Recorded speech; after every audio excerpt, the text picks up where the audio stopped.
ಸಿಟಿಯಲ್ಲಿ ಯಾವ ಏರಿಯಾಗೆ ಹೋದ್ರೂ ಜಲಸಂಕಷ್ಟ ಕಾಡ್ತಿದೆ. ಕೆಲ ಏರಿಯಾಗಳಲ್ಲಂತೂ ಜನ ನಿದ್ದೆಗೆಟ್ಟು ನೀರಿಗಾಗಿ ನಲ್ಲಿಗಳ ಬಳಿ ಕಾಯುವಂತಾಗಿದೆ. ನೀರಿಗೆ ಬರ ಎದುರಾಗುತ್ತೆ, ಹುಷಾರ್ ಅಂತ ಎಚ್ಚರಿಸಿದಾಗ ಸೈಲೆಂಟ್ ಆಗಿದ್ದ ಸರ್ಕಾರ ಇದೀಗ ಅಧ್ಯಯನಕ್ಕೆ ಮುಂದಾಗಿದೆ.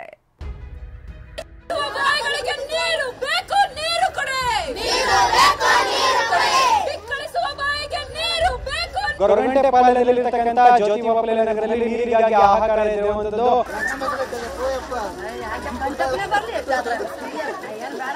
ಗಾರೆ ಕೆಲಸ ಕೂಲಿ ಮಾಡ್ಕೊಂಡು ತಿನ್ನೋರು ನಾವು ಚಿಕ್ಕ ಚಿಕ್ಕ ಮಕ್ಕಳು ಕರ್ಕೊಂಡು ತಿರುಗಾಡ್ತಾರಕ್ಕಾಗಲ್ಲ ಸರ್. ನಮ್ಗೆ ನೀರು ಬೇಕೇ ಬೇಕು. ನಮ್ಗೆ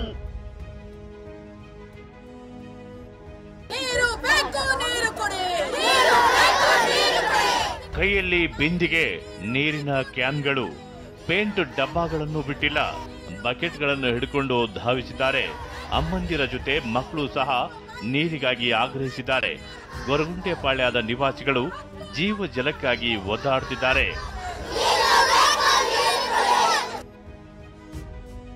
ನೀರಿಲ್ಲದೆ ಹೈರಾಣಾಗಿವೆ 150 ಕುಟುಂಬಗಳು.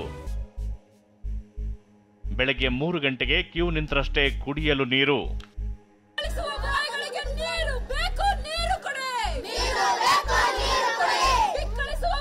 ಗೊರಗುಂಟೆ ಪಾಳ್ಯ ಬಳಿಯ ಜ್ಯೋತಿ ಬಾಪುಲೆ ನಗರದ ಜನರ ಜಲಯಾತನೆ ಅಷ್ಟಿಷ್ಟಲ್ಲ. ಇಲ್ಲಿ 150ಕ್ಕೂ ಹೆಚ್ಚು ಬಡ ಕುಟುಂಬಗಳು ನೆಲೆಸಿವೆ. ಉದ್ಯೋಗ ಅರಸಿ ಎಲ್ಲರೂ ದೂರಗಳಿಂದ ಬಂದವರು. ನೀರಿಗೆ ಆಸರೆಯಾಗಿದ್ದ ವಾಟರ್ ಟ್ಯಾಂಕ್ನಲ್ಲಿ ಹನಿ ನೀರು ಬರ್ತಿಲ್ಲ. ಏರಿಯಾದಲ್ಲಿರುವ 2 ನಲ್ಲಿಯಲ್ಲಿ ನೀರು ಹಿಡಿಯಬೇಕು ಅಂದ್ರೆ ಸರ್ಕಸ್ ಮಾಡಬೇಕು. ಮುಂಜಾನೆ ಎದ್ದು ಕ್ಯೂ ನಿಂತರಷ್ಟೇ ಆ ದಿನ ಕುಡಿಯೋಕೆ ಬಳಸೋಕೆ ನೀರು ಸಿಗುತ್ತಂತೆ. ಬೆಳಗ್ಗೆಯಿಂದ ನಾವು ಕೆಲ್ಸಕ್ಕೆ ಹೋಗ್ತೀವಿ ಸರ್, ಸಾಯಂಕಾಲ ಬರ್ತೀವಿ. ಬೇರೆ ನೀರಿಗೆ ತಿರುಗದೆ ಸರಿ ಹೋಯ್ತದೆ. ನಾವು ಇಲ್ಲಿ ನೀರಿಗೆ ಹೋಗೋಣ, ಬೆಳಗ್ಗೆ ಎದ್ದು ಕೆಲ್ಸಕ್ಕೆ ಹೋಗೋಣ ಸರ್. ನೀರಿಗೆಲ್ಲ ತಿರುಗಿಬಿಟ್ಟು ಹೋದ್ರೆ ನಮಗೆ ಬೆಳಗ್ಗೆ ಜವ ಫ್ಯಾಕ್ಟ್ರಿ ಮೇಲೆ ನಿದ್ದೆ ಬರ್ತೈತೆ, ಅವರು ಬೈತಾರೆ.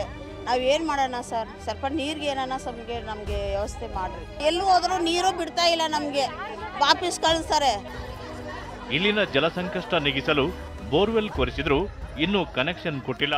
ಪರಿಣಾಮ ಅಕ್ಕಪಕ್ಕದ ಏರಿಯಾಗಳಲ್ಲಿ ಕಾಡಿಬೇಡಿ ನೀರು ತರುವಂತಾಗಿದೆ. ಈ ಬಗ್ಗೆ TV9 ವರದಿ ಮಾಡ್ತಿದ್ದಂತೆ ಜಲಮಂಡಳಿ ಅಲರ್ಟ್ ಆಗಿತ್ತು. ಅಧಿಕಾರಿಗಳು ಸ್ಥಳಕ್ಕೆ ಭೇಟಿ ನೀಡಿ ಪರಿಶೀಲನೆ ನಡೆಸಿದ್ರು. ಸಮಸ್ಯೆ ನೀಗಿಸುವ ಭರವಸೆ ನೀಡಿದರು. 17 ಜಿಲ್ಲೆಗಳಿಗೆ ಜಲಕ್ಷಾಮ ಭೀತಿ, ಸರ್ಕಾರದಿಂದ ಅಧ್ಯಯನ.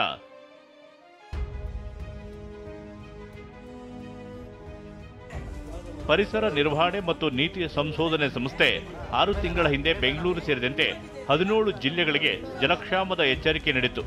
ಆದರೂ ಸರ್ಕಾರ ಮುಂಜಾಗ್ರತಾ ಕ್ರಮ ಕೈಗೊಳ್ಳದೆ ನಿರ್ಲಕ್ಷ್ಯ ತೋರಿತ್ತು. ಇದೀಗ ಹಲವು ಜಿಲ್ಲೆಗಳಲ್ಲಿ ಜಲಕ್ಷಾಮ ಅಧ್ಯಯನಕ್ಕೆ ಮುಂದಾಗಿದೆ.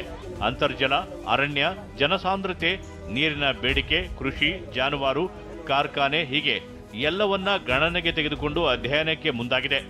ಇದು 1 ದಿವಸ 2 ದಿವಸ 6 ತಿಂಗಳಲ್ಲಿ 1 ವರ್ಷದಲ್ಲಿ ಆಗಿದ್ದಂಥದ್ದಲ್ಲ.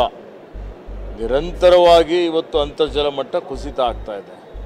ಹೀಗಾಗಿ ವರದಿ ಈಗಾಗಲೇ ಸರ್ಕಾರಕ್ಕೆ ಕೊಟ್ಟ ನಂತರ ನಮ್ಮ ಸರ್ಕಾರ ಅದರ ಬಗ್ಗೆ ಅತ್ಯಂತ ಗಂಭೀರತೆಯಿಂದ ಪರಿಗಣಿಸಿದೆ.